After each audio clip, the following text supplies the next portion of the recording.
João capítulo 1, versículo do 1 ao 5. Versículo 1 ao 5.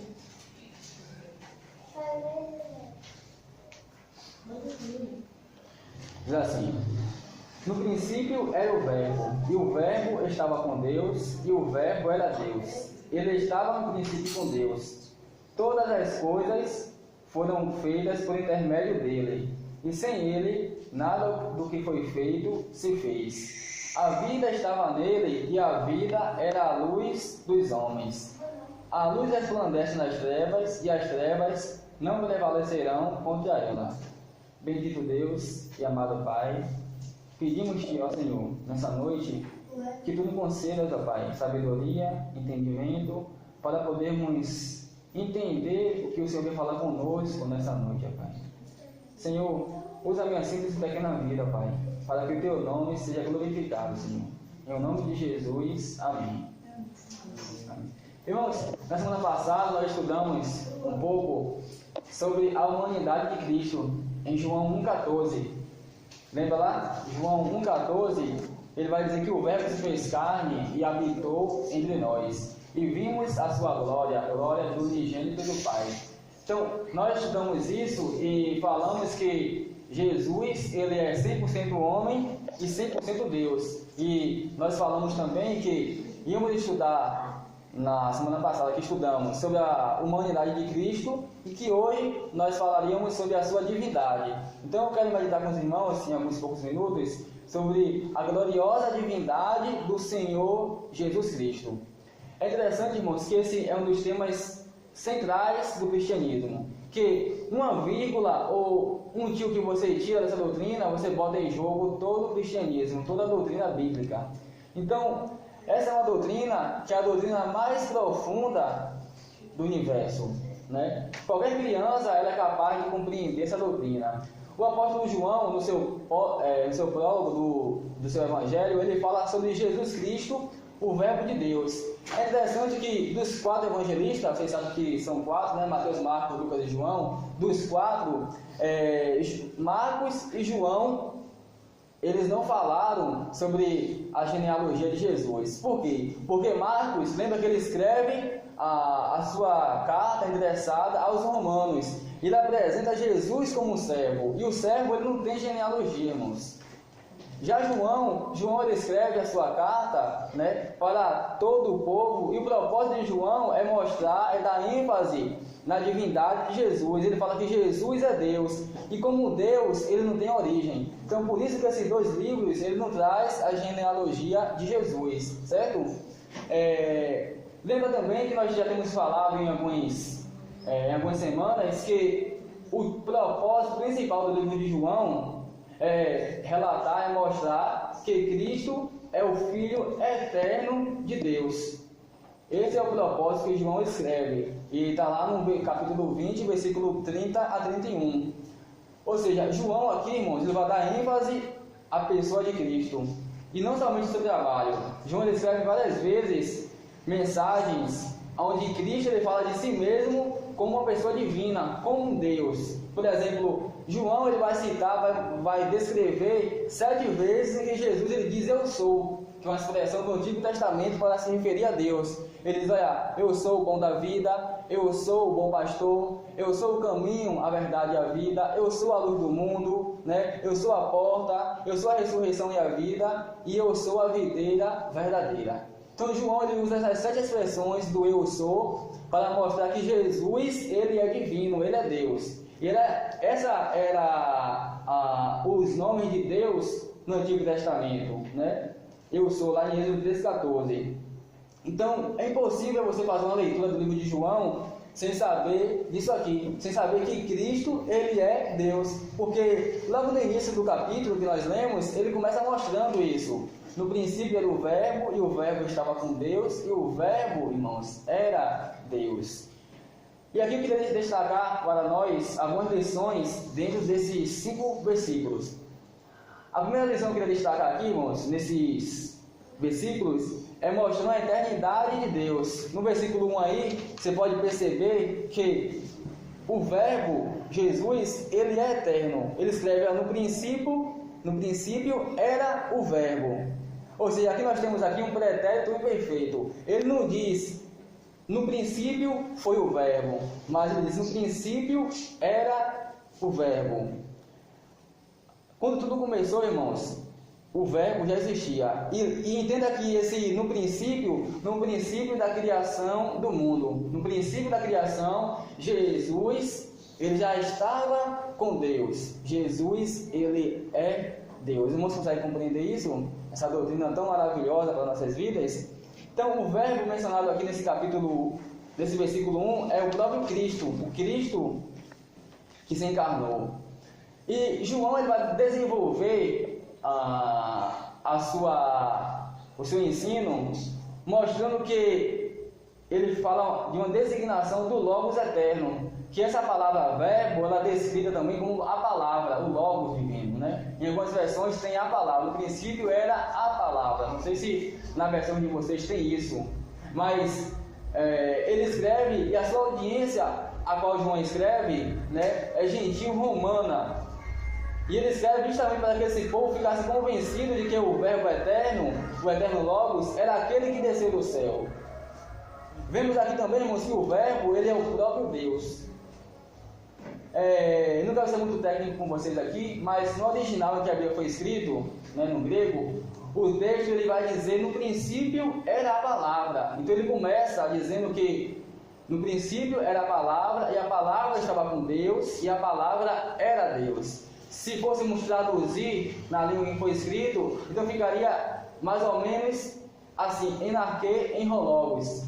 E o Logos é justamente essa palavra, que é Jesus. Então, não é a tradução de um Deus, como muitos usam, ou até mesmo como uma tradução Novo Mundo, ela usa, dizendo que Jesus é menor do que Deus. Então, quando você pega a Bíblia Novo Mundo, que é a tradução da Testemunha de Jeová, eles vão dizer que Jesus era um Deus. Então, na versão dele está assim, ó, no princípio era o verbo, era a palavra, e a palavra estava com Deus, e a palavra era um Deus. Rebaixando Jesus. Só que é interessante mostrar aqui que eles assassinaram a gramática grega, né? E aqui também eles negaram, na sua tradução, os versículos seguintes. Por quê? Por exemplo, se o texto diz era um Deus, então essa tradução deveria ser usada no restante do capítulo, porque o capítulo vai continuar falando acerca de Jesus, que era Deus, só que eles, somente nesse versículo aqui eles mudam, mas no restante dos versículos eles não mudam a tradução. Aí fica era Deus. Quando você vai ler na versão deles, ela continua. Então observe que quando ele traduz era um Deus, ele deveria traduzir os 13 versículos restantes que falam a mesma coisa no capítulo 1. Por que eles fazem isso, irmãos? Para negar que Jesus Cristo é Deus, traduzindo horrivelmente o versículo 1. E qualquer pessoa que tem um mínimo conhecimento do original, ela vai perceber que não tem nenhuma conexão essa palavra um Deus aqui, certo? Mas o que eu estou citando isso, irmãos, para dizer que essa interpretação é uma interpretação satânica, a fim de negar a divindade de Jesus, a fim de negar que o verbo é Deus. E tem muitos que estão fazendo isso por aí afora, negando o Logos divino, negando o próprio Deus em pessoa. Então você percebe que ele começa dizendo, no princípio era o verbo, e o verbo estava com Deus, e o verbo era Deus. Jesus, irmãos, ele é Deus. O segundo ponto que podemos observar aqui é a personalidade do verbo. João acrescenta, e o verbo estava com Deus. Essa expressão aqui, estava com Deus, ou face a face com Deus, é a mesma ideia, né? Estava com Deus, ou face a face com Deus, traz a mesma ideia no original. Assim, o verbo não é uma energia impessoal, como muitas pessoas, ou muitas religiões, elas colocam dessa forma. Mas uma pessoa que se relaciona com Deus Pai, desde toda a eternidade. Então, pense comigo, Jesus é aquela pessoa que nasceu apenas no ventre de Maria, e que morreu aos 33 anos. Jesus, antes do mundo existir, ele já estava com Deus. Antes de ser criado os céus, a terra, Jesus, ele é Deus em essência, tá? Porque ele veio ao mundo, nós falamos na semana passada, a sua humanidade, ele veio para salvar os pecadores, dos quais eu sou o principal, dos quais nós somos o principal, né? A missão dele foi essa, resgatar, buscar e salvar o que se havia perdido. Então, irmãos, nós temos aqui, né, a personalidade do Verbo. A personalidade do Verbo é uma outra verdade fundamental do cristianismo. Que Jesus e Deus, eles são uma única pessoa, né? E não existe uma inferioridade com respeito a Jesus. Não sei se você já ouviu alguém falando, mas Jesus, ele é criado, então ele é inferior. Então ele é inferior ao Pai. Não, Jesus é da mesma essência de Deus. Jesus, ele é Deus de Deus, luz de luz, coeterno, substancial. Podemos também observar aqui, irmãos, outro ponto é a divindade do Verbo. João, ele começa, no princípio nós lemos, era o Verbo, e o Verbo estava com Deus, e o Verbo era Deus. O Verbo não é apenas eterno e pessoal, mas também é um ser divino. Ele não é um ser superior, irmãos, aos anjos e homens, mas inferior à divindade, ou seja, ele é a própria divindade. Ele tem a mesma essência de Deus, porque ele é Deus. E aqui está um grande mistério e sublime da fé cristã. Deus é um e ao mesmo tempo é trino. A nossa mente, ela não consegue compreender essas coisas. A nossa mente, ela é limitada. Deus, ele é limitado. Então, quando a nossa mente, ela não consegue ir além, irmãos, nós cremos. Nós cremos porque a Bíblia fala que é pela fé que nós cremos que os mundos foram criados. Quando você vê essas pessoas, cientistas, falando que o mundo foi criado em uma explosão, você percebe realmente que não existe nenhuma centelha de fé nessas pessoas. Porque para se crer nessas coisas, precisa ter fé. E a nossa fé, ela é racional ou suprarracional. Ela é tanto racional como suprarracional. O que quer dizer isso? Quer dizer que quando nós não conseguimos entender certa proposição do cristianismo, nós cremos e aceitamos pela fé. Por exemplo, a Trindade, não tem como você explicar a Trindade, mas você crê que existe um Deus e ao mesmo tempo esse Deus, ele é trino, ou seja, a sua personalidade, Deus, ele se manifestando, né? E cada um dos três, ele tem uma personalidade. O Pai é Deus, o Filho é Deus e o Espírito Santo, ele é Deus, mas é uma só pessoa. Mas cada um tem um papel específico. O Pai, ele criou, ele nos gerou. O Filho, ele veio aqui à terra, enviado pelo Pai para salvar ao pecador. O Espírito Santo foi concedido por Jesus, vai dizer, eu vou subir e vou deixar convosco o Consolador. E Jesus, ele enviou o Espírito Santo. Então são três pessoas, irmãos, mas um só Deus. Então quando nós não conseguimos entender, quando não conseguimos ir além, nós cremos pela fé. E aqui, irmãos, é um dos grandes mistérios do cristianismo. Um Deus e ao mesmo tempo um ser triuno, um ser trino. Interessante que C.S. Lewis, não sei quantos de vocês conhecem, aquele famoso autor das Crônicas de Nárnia, né? Um grande pensador cristão, ele estava examinando o livro de João e ele chegou à seguinte conclusão, né? E fez a seguinte assertiva. Ele disse o seguinte, olha, que com relação a Jesus, nós temos três possibilidades com relação a Jesus. Ou ele é Deus, ou ele é um louco, ou então ele é um mentiroso.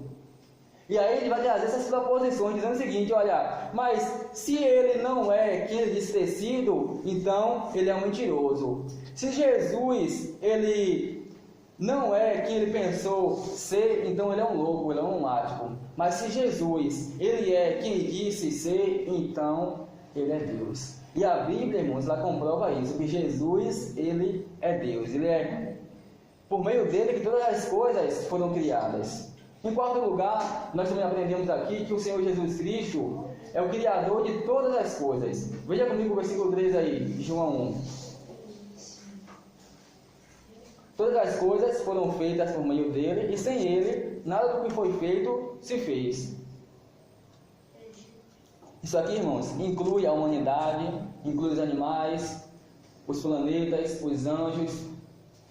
Todas as coisas foram criadas, tanto visíveis como invisíveis, foram criadas por intermédio de Jesus. Por intermédio de Jesus. Bendito seja o nome do Senhor, irmãos.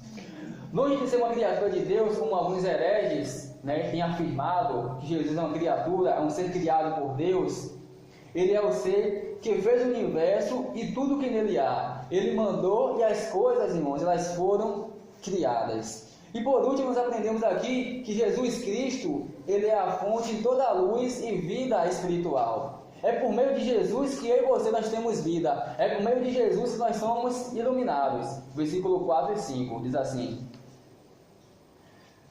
a vida estava nele, e a vida era a luz dos homens. A luz resplandece nas trevas, e as trevas não prevalecerão contra ela.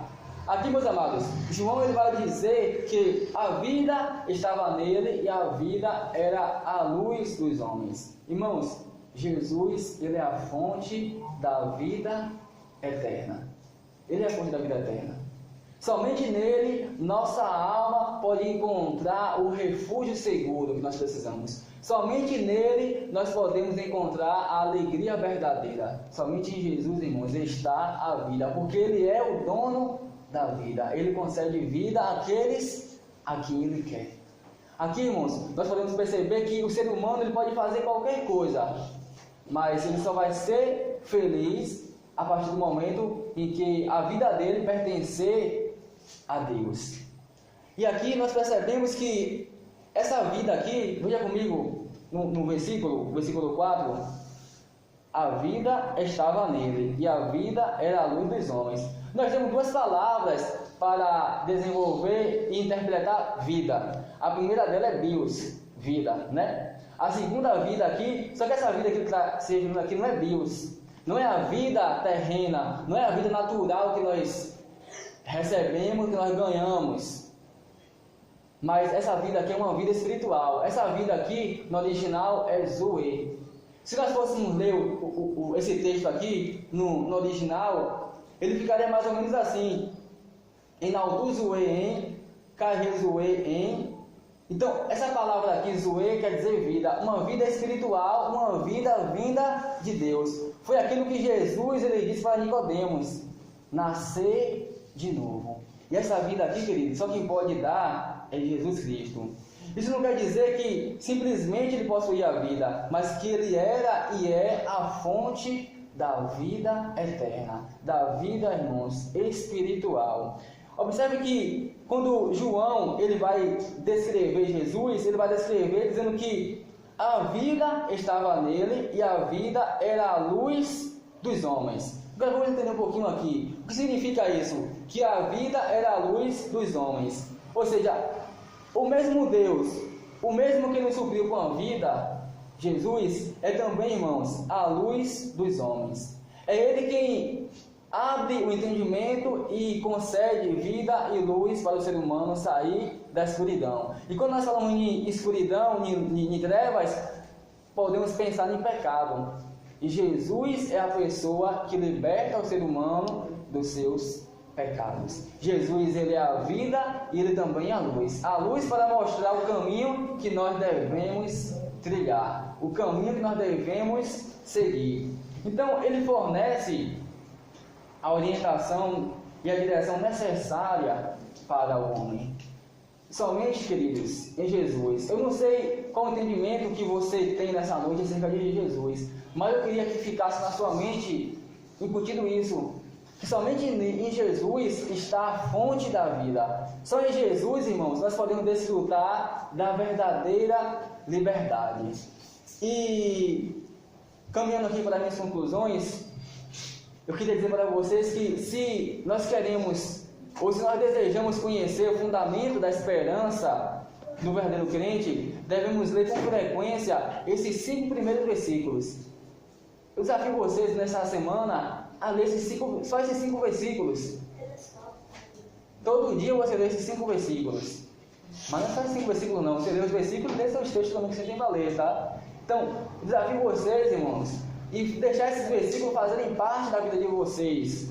Nós temos que o Salvador, no qual o crente ele é convidado a confiar, é nada menos, irmão, do que o Deus eterno, capaz de salvar cabalmente qualquer que se achega a Deus por meio dele. É interessante que ele vai dizer que ele estava com Deus e que ele era Deus, ou seja, ele também é Emmanuel, quer dizer Deus conosco. É um Deus que é eterno, que é criador de todas as coisas, é um Deus em um corpo, ou seja, ele é a vida e a luz dos homens. Eu queria terminar, irmãos, com uma frase de um pastor do século IV, chamado Gregório de Nazianzo. Nome bonito, hein? Se colocar no seu filho.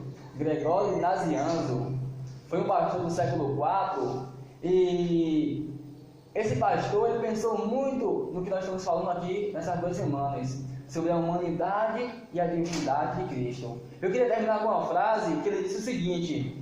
Ele disse assim, olha, ele foi batizado como um homem, se referindo aqui a Jesus, mas remiu pecados como um Deus. Ele foi tentado como um homem, mas venceu como um Deus. Ele teve fome, mas alimentou a milhares. Ele estava cansado, mas o descanso daqueles que estão cansados e oprimidos. Ele pagou tributo, mas ele é o rei daqueles que pediram tributo a ele. Ele ora, mas também ouve as orações.